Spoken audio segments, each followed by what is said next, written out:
Hello everyone, let me introduce myself. My name is Muhammad Zayatala, and in this beautiful day I would like to give you a story titled The Elf and the Shoemaker by Brother Grimm. So, here's the story. There once a shoemaker who worked very hard and was very honest, but still he could not enough to live upon. And at last all he had in the world was gone. And then the shoemaker just had one leather enough to make one pair of shoes.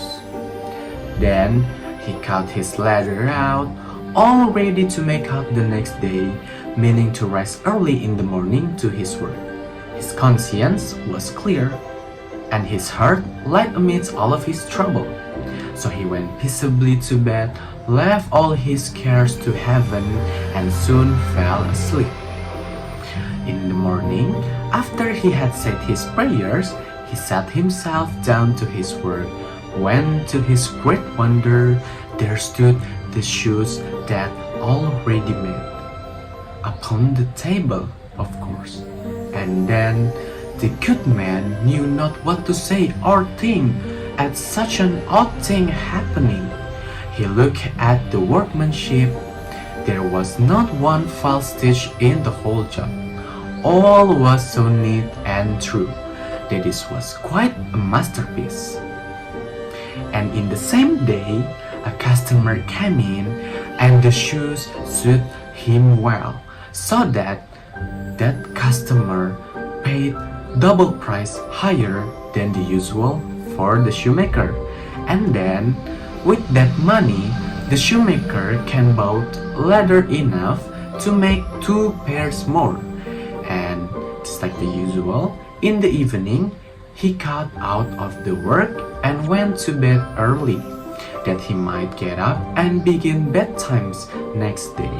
But he was saved all the trouble, for when he got up in the morning, the work was done, ready to his hand.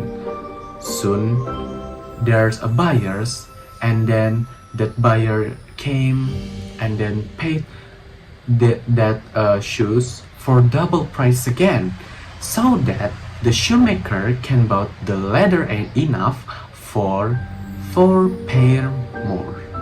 And then he cut off the work again overnight and found it done in the morning, just like before. And so it went on for some time. What was got ready in the evening was always done by daybreak, and the good man soon became thriving and well off again.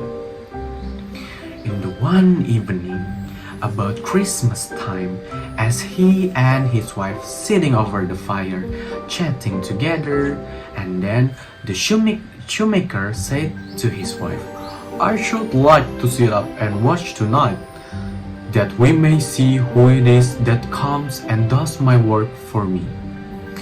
The wife liked the thought, so they left a light burning and hid themselves in a corner of the room behind a curtain that was hung up there, and watched what would happen.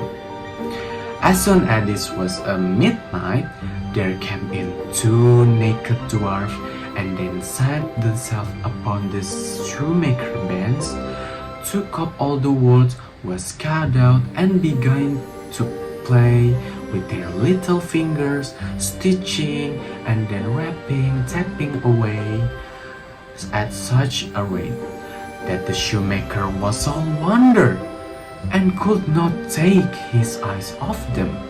And on they went till the job was quite done, and the shoes stood ready for use upon the table. This was long before daybreak, and then they bustled away as quick as lightning. The next day, the wife said to the shoemaker, "These little weights have made us rich, and we ought to be thankful for them, and do them a good turn if we can.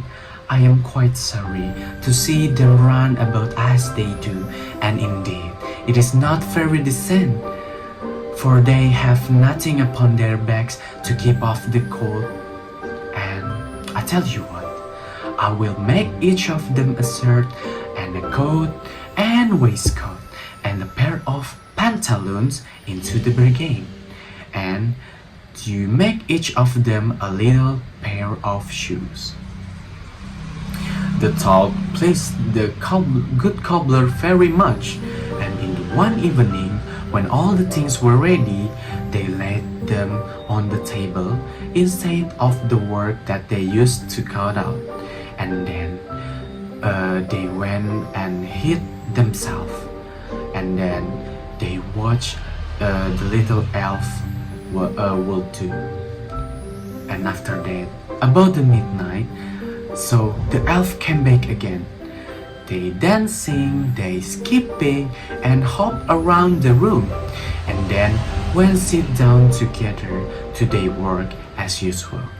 But in this time, they saw the clothes lying for them. They laughed and chuckled and seemed mightily delighted. And then they dressed themselves in the twinkling of an eye, and danced and capered and sprang about, as merry as could be. Till the last, they danced out at the floor and away over the green.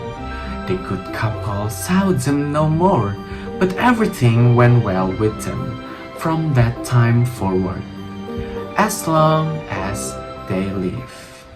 The end. Alright, that is a good story about the Elf and the Shoemaker by the brothers Grimm. I hope you guys enjoy the story, and for that, thank you for your attention. Good afternoon, everyone.